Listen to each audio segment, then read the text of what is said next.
Alors nous avons eu effectivement le mercredi 8 mai un niveau de trafic assez inédit, très très chargé, qui a généré de grosses perturbations sur l'autoroute tout au long de la journée, donc de gros bouchons et des temps d'attente très très importants pour franchir le tunnel du Fréjus. Alors comment on explique cela? Alors ça s'explique par le niveau de trafic très très élevé, donc on a eu plus de 7000 passages de véhicules dans le sens France-Italie au niveau du tunnel, ce qui est un niveau de trafic très très important.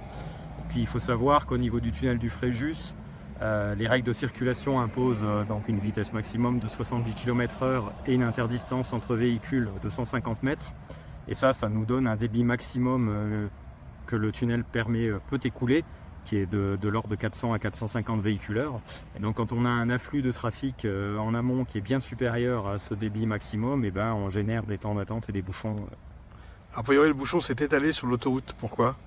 Alors effectivement, on a eu deux zones de bouchons. Donc une première zone de bouchon directement à l'amont du tunnel, au niveau du péage, puisque c'est à ce niveau-là que se fait le cadencement qui permet de faire respecter ces interdistances.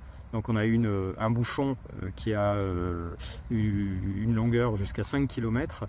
Et puis on avait une deuxième zone de bouchon au niveau de la barrière de péage de Saint-Michel, une vingtaine de kilomètres en amont, puisque nous avons utilisé cette barrière de péage pour faire de la régulation de trafic, pour éviter que le bouchon qui descendait de la rampe d'accès au tunnel du Fréjus ne rejoigne les tunnels qui sont situés entre Saint-Michel et Modane, parce que les règles de sécurité dans les tunnels font que si on a des véhicules arrêtés ou un bouchon en tunnel, on est amené à fermer l'axe de circulation.